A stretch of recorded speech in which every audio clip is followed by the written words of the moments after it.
खुशामदीद नाज़रीन, मैं हूं आपकी सहेली गज़ाला सिद्दीकी। एक बार फिर से हाजिर हो गई हूं आपका पसंदीदा प्रोग्राम लेकर के, जिसका नाम है आपकी सहेली।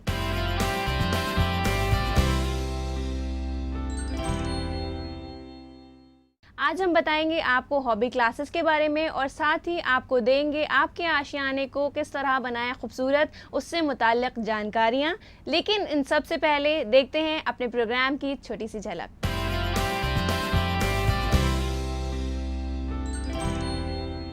होम डेकोरेशन कहें या हम इंटीरियर डिज़ाइनिंग की बात करें तो हमारे माशरे में ये बहुत ज़्यादा मायने रखता है, ख़ुसूसी तौर पे ख़वातीन के लिए जो अपने रहायशगाह को और भी खूबसूरत बनाना चाहती हैं। सिर्फ़ और सिर्फ खुसूसियात हम इसकी बताएं तो सिर्फ यही है कि जो ख़वातीन हैं वो ज़्यादा से ज़्यादा वक्त अपने घर में गुजारती हैं, तो इसलिए उनके नज़रिए से उनका रहायशगाह होना बहुत ही ज़्यादा ज़रूरी है। अब हम आपको बताते हैं कैसे ये कशीदाकारी होती है। कशीदाकारी तो बहुत तरीक़े की होती है, जैसे क्रॉस स्टिच होता है, चेन स्टिच होता है, बहुत ही आसान वाला मैं आपको बता रही हूँ। ये देखिए इसी तरह से ये फूल बने हैं। जब हमने ये पूरा नहीं भरा है, अभी हमने बीच के फूल बनाए हैं इसके, और उसके बाद इसको भी हम लॉन्ग एंड शॉर्ट में, जैसे कि अभी हमने आपको बताया, हम इसको भी पूरा इसी तरह भरेंगे।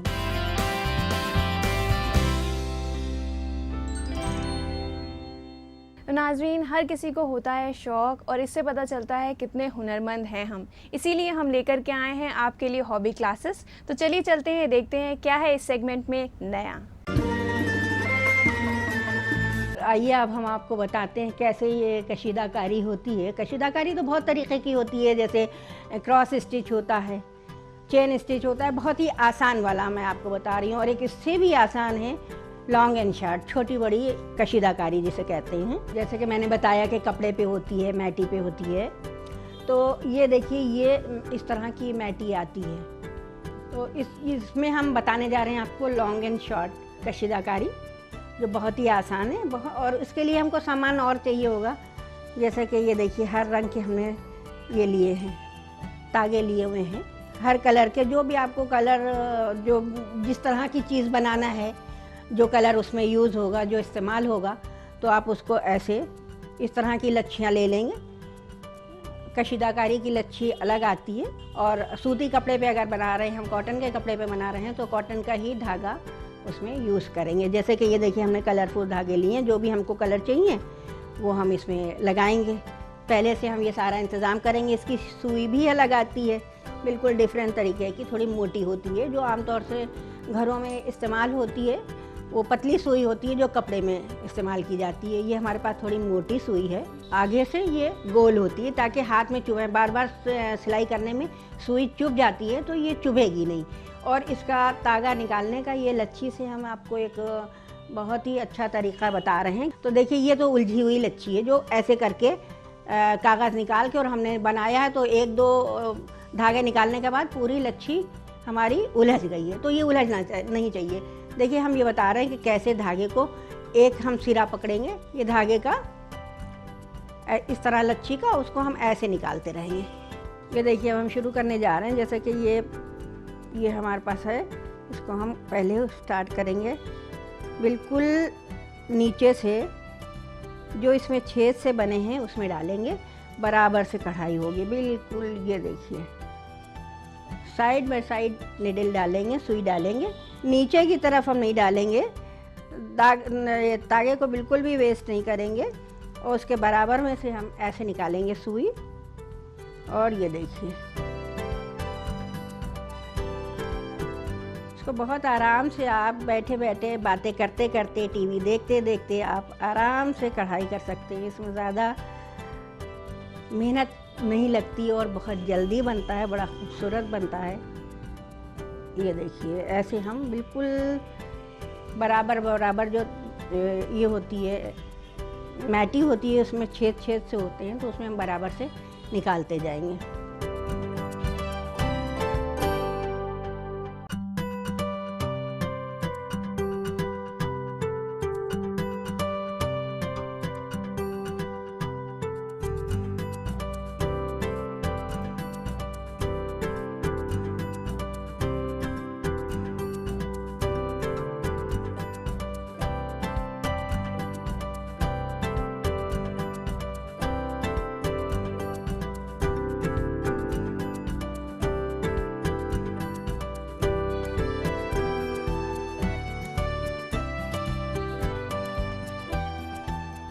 ये देखिए ये आ ना इसी तरह बहुत जल्दी जल्दी ये भर जाता है। ये देखिए इसी तरह से ये फूल बने हैं। जब हमने ये पूरा नहीं भरा है, अभी हमने बीच के फूल बनाए हैं इसके, और उसके बाद इसको भी हम लॉन्ग एंड शॉर्ट में, जैसे कि अभी हमने आपको बताया, हम इसको भी पूरा इसी तरह भरेंगे। बैकग्राउंड आप हल्के से पीछे का जो है पोर्शन आप इसको हल्का पीले रंग का क्रीम कलर या वाइट से करेंगे तो ये उभर के फूल का जो कलर है बहुत ही सामने बहुत अच्छा लगेगा ये। और ये आपने देखा ये जैसा हमने बताया था आपको, ये क्रॉस स्टिच है।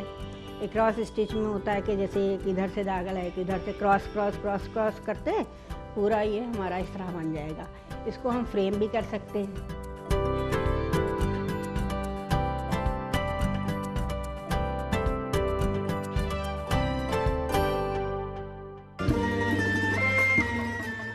तो नाजरीन, इस सेगमेंट को देखने के बाद आप बिल्कुल समझ गए होंगे कि किस तरह से कर सकते हैं आप अपने टैलेंट में इजाफा, और साथ ही अपने क्वेश्चंस बता सकते हैं हमारी ईमेल आईडी पे। हमारा ईमेल आईडी है aks@etv.co.in। नाजरीन, वक्त हो गया है एक छोटे से वक्फे का। वक्फे के बाद बताएंगे हम इंटीरियर डिज़ाइनिंग से मुताल्लिक बातें। कहीं मत जाइएगा, देखते रहिए आपका अपना प्रोग्राम आपकी सहेली।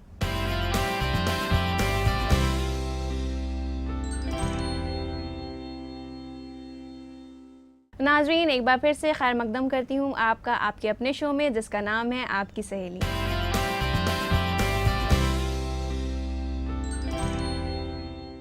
चलिए चलते हैं अब अपने नेक्स्ट सेगमेंट की ओर, जिसमें हम बात करेंगे आपके रिहाइश गाह के बारे में। आपका ख्वाबों सा आशियाना कैसा होना चाहिए और क्या चीज़ रखना चाहिए ख्याल और क्या नहीं, इसके बारे में बताएंगी हमारी आर्किटेक्ट यानी हमारी एक्सपर्ट सना परवीन जी। सना जी, आपका हमारे प्रोग्राम में तहे दिल से इस्तकबाल है। जी बहुत बहुत शुक्रिया। तो सना जी, बात करेंगे हम होम डेकोर के बारे में। तो क्या मायने रखता है हमारी ज़िंदगी में होम डेकोरेशन? होम डेकोरेशन कहें या हम इंटीरियर डिज़ाइनिंग की बात करें तो हमारे माशरे में ये बहुत ज़्यादा मायने रखता है, ख़ुसूसी तौर पे ख़वातीन के लिए जो अपने रहायशगाह को और भी खूबसूरत बनाना चाहती हैं। सिर्फ़ और सिर्फ खुसूसियात हम इसकी बताएं तो सिर्फ यही है कि जो ख़वातीन हैं वो ज़्यादा से ज़्यादा वक्त अपने घर में गुजारती हैं, तो इसलिए उनके नज़रिए से उनका रहायशगाह होना बहुत ही ज़्यादा ज़रूरी है। तो किस तरह वो छोटी छोटी तब्दीलियों से अपने आशियाने को और भी ज़्यादा खूबसूरत बना सकती हैं? जी बिल्कुल, बहुत ही छोटी छोटी चीज़ों से वो अपने आशियाने को खूबसूरत बना सकती हैं। मिसाल अगर हम लें तो जैसे हमारे दीवारों का क्या रंग होना चाहिए, क्या हमारा फ्लोर का एक पैटर्न होना चाहिए, या कैसे हमारे विंडो या खिड़की कह लें तो उसके क्या साइजेस होने चाहिए, उनमें क्या कलर होना चाहिए। तो ये बेहद छोटी छोटी सी चीज़ें हैं जिनके ज़रिए हम अपने रिहाइशगाह को या एक छोटे से कमरे की भी अगर हम बात करें तो उसको हम खूबसूरत बना सकते हैं। जी, तो बिल्कुल सही कह रही हैं आप कि छोटी छोटी चीज़ों से तब्दीलियाँ लाई जा सकती हैं, लेकिन अपने घर में हर एक शख्स को, हर एक इंसान को खुश रखते हुए ख़वातीन किस तरह से अपने घर को और ज़्यादा संवार सकती है। यानी बच्चों की कुछ और ख्वाहिशात होती हैं, बड़ों की कुछ और ख्वाहिशात होती हैं, हर कोई अपने मुताबिक चाहता है कि हमारा घर इस तरह लगे। जी बिल्कुल, और बेहद ज़रूरी भी है इस इंटीरियर डिज़ाइनिंग में कि हम हर एक के मूड के हिसाब से या उसके अंदाज़ के हिसाब से, उसके जीने के तरीक़े के हिसाब से हम उसके कमरे को या उसके रिहाइशगाह को हम बनाएं, क्योंकि हर इंसान का एक अलग अलग मूड होता है, उसका नज़रिया होता है हर चीज़ को देखने का। हम एक मिसाल अगर एक लें तो जैसे एक लाल रंग होता है तो उसको हम लोग अपनी लैंग्वेज में कहते हैं कि वो बहुत ही वार्म कलर है, तो वो एक डेंजरस जोन की तरफ कह लें उसको ले जाता है। तो इसी तरीके से नीला रंग होता है, वो आसमान को बताता है। तो इस तरीके से चीज़ें और खुले अंदाज में आपके सामने आती हैं। तो ये बहुत ज़रूरी है कि लोगों के मूड के हिसाब से, उनके जीने के तरीक़े के हिसाब से किया जाए, क्योंकि ये कहना कि घर खाली ख़वातीन के लिए है शायद ये गलत होगा, क्योंकि ख़वातीन के साथ उनके और भी लोग रह रहे हैं, बच्चे हैं, तो इस हिसाब से उनके मूड के हिसाब से बहुत ज़रूरी है घर को बनाना। जी बिल्कुल सही कह रही हैं आप कि जैसे हमने देखा है कि लड़कियों के लिए पिंक कलर यूज़ किया जाता है और लड़कों के लिए ब्लू कलर यूज़ किया जाता है, तो बहुत ज़्यादा एक्साइटमेंट होता है अपने घर को सजाने संवारने का। तो घर में ही क्यों, हम बाहर क्यों ना ये चीज़ यूज़ करें। तो और भी हमारी नाज़रीन को या ख़वातीन को बताइए कि किस तरह से वो अपना दायरा बदल सकती हैं सजाने संवारने का, यानी घर से बाहर निकल के भी किस तरह से वो सजावट कर सकती हैं।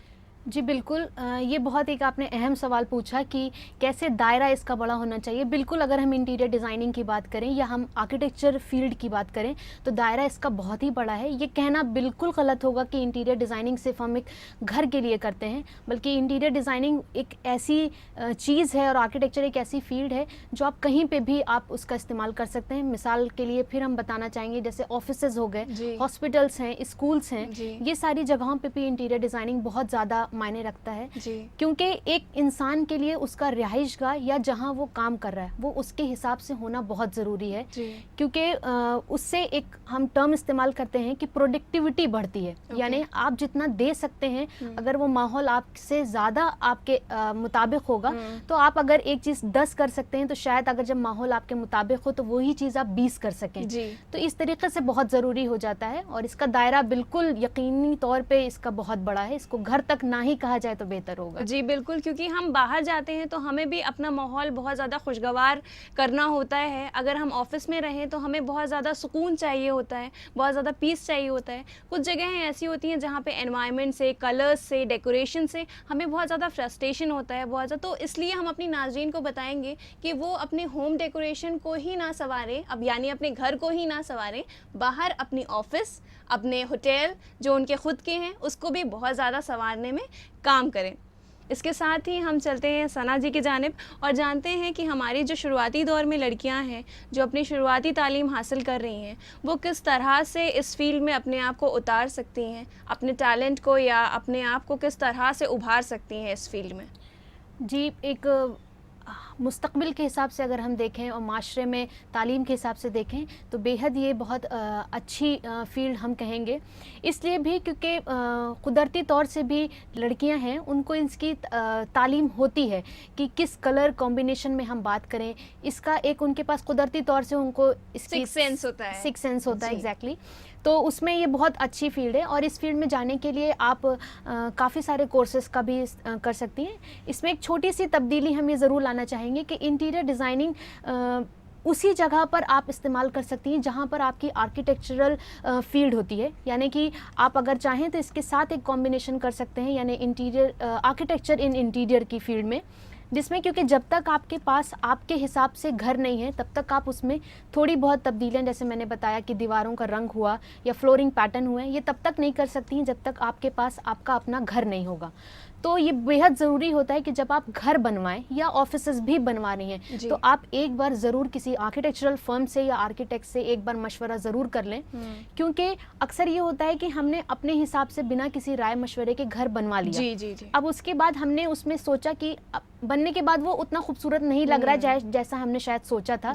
तो हम लोग ये सोचते हैं कि चलिए हम उसमें इंटीरियर डिज़ाइनिंग कर लें। तो इंटीरियर डिज़ाइनिंग हर जगह शायद नहीं, आप कह सकते हैं कि फिट बैठेगी, हर जगह नहीं बैठती। तो इसलिए बेहद ज़रूरी है कि आप किसी आर्किटेक्चरल फील्ड से एक बार मशवरा कर लें, उसके बाद आप इसमें इंटीरियर करवाएं। तो आर्किटेक्चर करने के लिए आपके पास बैचलर ऑफ आर्किटेक्चर का कोर्स है जो कि 5 साल का कोर्स होता है। इसी में फिर कुछ कोर्सेज ऐसे भी होते हैं जिसमें आपको इसके साथ ही इंटीरियर डिज़ाइनिंग का कोर्स कराते हैं। इसके अलावा आप अगर खुसूसी तौर से ये कोर्स करना चाहते हैं तो आप इंटीरियर डिज़ाइनिंग भी कर सकते हैं।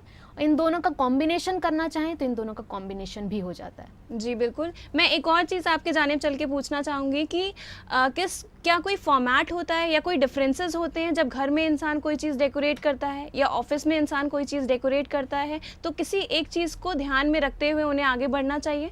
जी बिल्कुल। कुछ हम कह सकते हैं कि एलिमेंट्स होते हैं जिनके ज़रिए ही हम चीज़ें बनाते हैं। तो अगर हम घर की बात करें तो घर में हमारा थोड़ा आप कैजुअल आप सिस्टम ला सकते हैं, लेकिन वही कैजुअलिटी आप एक अपने ऑफिस में या हॉस्पिटल में नहीं ला सकते। जी। तो उनके कुछ अपने क्राइटेरिया होते हैं, पैटर्न्स होते हैं, उनके ज़रिए ही हम उन एलिमेंट्स और प्रिंसिपल को फॉलो इस्तेमाल करते हुए हम दोनों जगह पर अपनी इंटीरियर डिज़ाइनिंग है या जो भी डिज़ाइनिंग सेंस है वो हम उसको ला सकते हैं। जी बिल्कुल। तो नाज़रीन, अपने घर में इंटीरियर डिज़ाइनिंग का इस्तेमाल ज़रूर करें, क्योंकि हमें मालूम है कि अपने ही आशियाने में मिलती है दिल को तस्कीन। तो अपने आशियाने को और भी ज़्यादा खूबसूरत बनाने के लिए, यानी कह सकते हैं कि किस तरह से अपने ख्वाबों के महल को और ज़्यादा सजाएं, जानते हैं अपनी एक्सपर्ट सना जी से। ख्वाबों, देखिए एक घर शायद तभी अगर हम इंग्लिश में बात करें तो एक हाउस और होम में एक फ़र्क होता है कि हाउस तब तक होम नहीं कहलाता है जब तक उसमें लोग रहने नहीं लगते हैं। जी। ये बहुत बड़ा फ़र्क है इन दोनों में। तो होम यानी अगर हम अपने आशियाने की बात करें तो वो हमारे हिसाब से, हमारे ख्वाबों के हिसाब से होना बहुत ज़रूरी है। जी। और वो ख्वाबों के ज़रिए उसको करना, एक जैसे हमने कलर स्कीम की इससे पहले भी बात करी थी, तो लाइट कलर्स जो होते हैं, जैसे हमारा येलो हो गया या नीला हो गया, हरा हो गया, ये सब सूदिंग कलर्स होते हैं जो आपको दिली सुकून पहुंचाते हैं। तो अगर हम किसी एक कमरे में उसी को डार्क कलर कर देंगे, गहरे रंग लगा देंगे उसके ऊपर, तो आपको ऐसा लगेगा कि शायद वो जो कमरा है या वो जो हिस्सा है आपके घर का वो आपके ऊपर चला आ रहा है। ये एक हर कलर की साइकोलॉजी होती है जिसको समझना बहुत ज़रूरी होता है। तो अक्सर लोग होते हैं कि ख्वाबों का घर तो बना रहे हैं और उस ख्वाबों के घर में ये छोटी छोटी चीज़ों का ध्यान नहीं रखते हैं। मिसाल के तौर पे हमने, मान लीजिए हमें खुसूसी तौर से काला रंग पसंद है, तो हमने अपने ख्वाब को काला रंग में सोच तो लिया, लेकिन जब हमने उसके इस्तेमाल की बात करी तो वही काला रंग हमारे ऊपर एक गलत इम्पैक्ट आपके ऊपर डाल रहा है।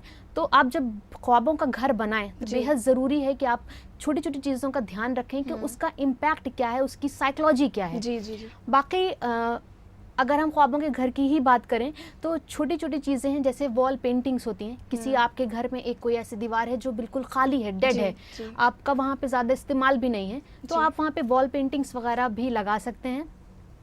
और फर्नीचर्स की अगर हम बात करें तो किसी भी स्टाइल में आप फर्नीचर लगा सकते हैं। मेरी राय यही है कि आप किसी भी स्टाइल को अगर आप इस्तेमाल करना चाहते हैं तो वो एक ऐसे स्टाइल पे आप अपने आप को बांध ना लें कि जिसको आप आगे चलकर तब्दील ना कर पाएँ, क्योंकि स्टाइल अगर है तो फैशन के हिसाब से ही बदलता रहता है। तो अगर हम किसी एक चीज़ पे, जैसे आपने अभी थोड़ी देर पहले एक दिया था कि लड़कियाँ गुलाबी रंग पसंद करती, शायद वो किसी एक उम्र तक गुलाबी रंग पसंद करें और आगे चल के ना पसंद करें। जी सना जी, बहुत अच्छे तरीके से बताया आपने कि नाज़रीन किस तरह से कर सकती हैं आप अपने आशियाने को और भी खूबसूरत, यानी अपने आशियाने को ख्वाबों तक ही नहीं रखना है, उन्हें बनाना है और भी खूबसूरत, यानी ज़ाहिरी तौर पे लोगों को भी पता चले कि कितनी टैलेंटेड हैं आप अपने आशियाने को सजाने के लिए। और साथ ही आप कर सकती हैं हमें ईमेल, हमारे ईमेल एड्रेस पे। हमारा ईमेल आईडी है aks@etv.co.in। तो नाज़रीन, वक्त हो चला है एक छोटे से वक्फे का। बने रहिए हमारे साथ, देखते रहिए आपकी सहेली।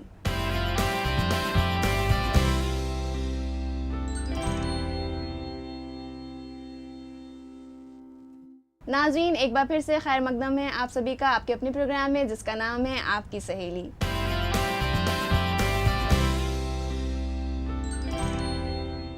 तो नाज़रीन, हम बात कर रहे हैं अपने ख्वाबों के आशियाने को सजाने की। चलिए जानते हैं सना जी से कि अपने बजट का ख्याल रखते हुए वो किस तरह से अपनी इंटीरियर डिज़ाइनिंग कर सकती हैं, यानी अपने आशियाने को सजा सकती हैं। बहुत ज़रूरी सवाल आपने ये पूछा कि कैसे अखराजात के अंदर हम ये काम करें, क्योंकि एक बहुत ज़रूरी है कि जो शख्स होता है वो अपनी ज़िंदगी की पूरी कमाई अपने आशियाने को बनाने में लगा देता है, तो उसमें जो इस्तेमाल हो रहा है मटेरियल्स का, वो कैसे हम अच्छे इस्तेमाल करें ताकि वो काफ़ी वक्त तक चल सकें, जल्दी ख़राब ना हो।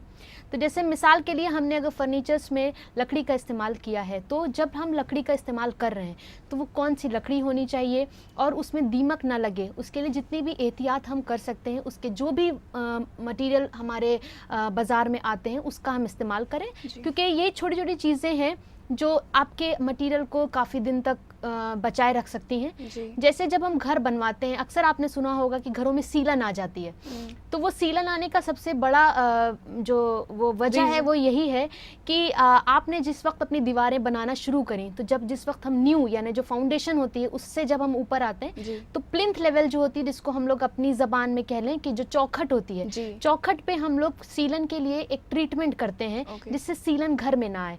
तो जिन शख्स को या आम जितने भी लोग हैं उनको इसके बारे में नहीं पता है, वो न्यूज़ से दीवार उठाना शुरू कर देते हैं और इसमें सीलन ना आए इसके लिए कोई भी एहतियात नहीं करते हैं। आगे चल के हो सकता है 10 साल बाद या 12 साल के बाद आपके घर में सीलन आना शुरू हो जाए, फिर लोग उस पर तरह तरह के पेंट करना शुरू कर देते हैं।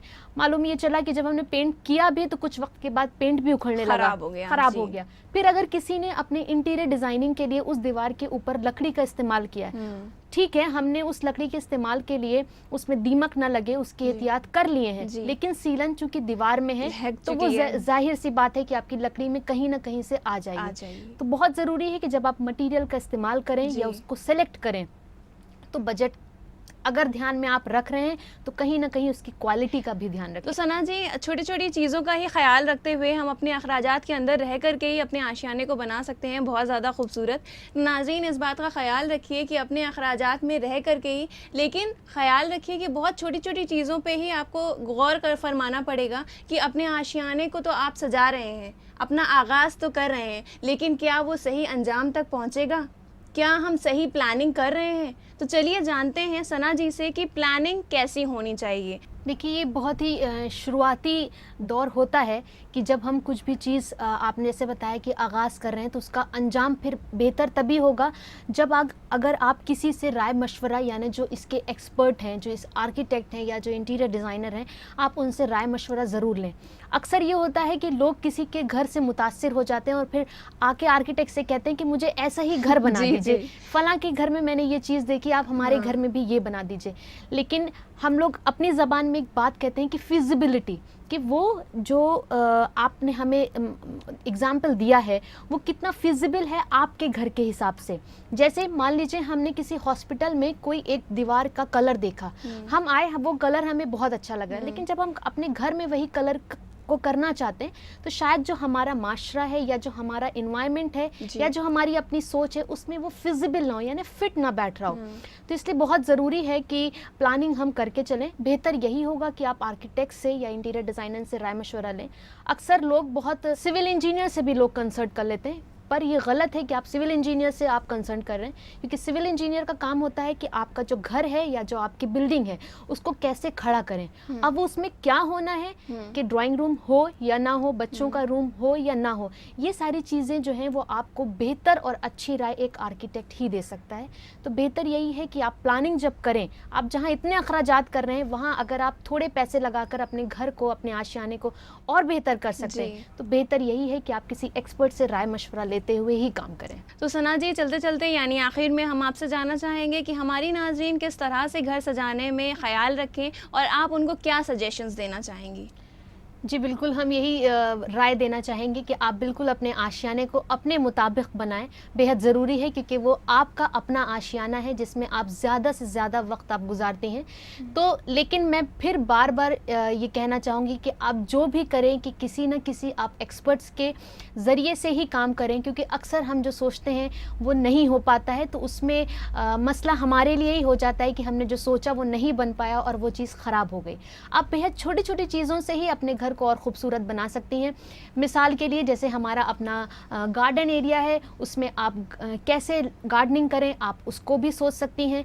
अगर आपके घर के किसी एक हिस्से में मान लीजिए धूप बहुत ज़्यादा आती है, आपको उस चीज़ को ख़त्म करना है या थोड़ी आप जिसको हम लोग बोलते हैं कि छनी हुई आप चाहती हैं कि धूप आए, तो वहाँ पर आप एक बहुत छोटे सा जाली का इस्तेमाल करके आप उसको धूप को कम कर सकती हैं। तो बेहद यही छोटी छोटी चीज़ें हैं। और भी चीज़ें हैं जैसे कलर हो गए हमारे, या फर्नीचर्स हो गए हैं, या हमारा जो फ्लोरिंग पैटर्न है, इनका आप ध्यान में रखते हुए बेहद बिल्कुल आप अपने घर को और भी खूबसूरत बना सकती हैं। लेकिन मैं फिर बोलूँगी कि आप किसी न किसी एक्सपर्ट की राय से ही आप ये काम करिए। तो सना जी, हमारे प्रोग्राम में आने के लिए आपका बहुत बहुत शुक्रिया। आपने बहुत अच्छी जानकारी दी, हमारी नाज़रीन ज़रूर उस पर काम करेंगी। जी बहुत बहुत शुक्रिया मुझे इस प्रोग्राम में बुलाने के लिए, और हम इसी चीज़ की उम्मीद करते हैं कि हमने जो भी आपको राय मशवरे या अपने नाज़रीन को जो भी राय मशवरे दिए हैं उस पर वो अमल करें और अपने आशियाने को और भी खूबसूरत बनाएं इंशाअल्लाह। तो नाज़रीन, आप समझ गए होंगे किस तरह से करना है आपको इंटीरियर डिज़ाइनिंग और बनाना है अपने आशियाने को और भी खूबसूरत। लेकिन इसके साथ ही आप हमें ईमेल कर सकते हैं हमारी ईमेल आईडी पे। हमारा ईमेल आईडी है aks@etv.co.in। वक्त हो गया है अब आपसे अलविदा लेने का। दोबारा फिर हाजिर होंगे, हमें इजाज़त दीजिए। अल्लाह हाफ़िज़।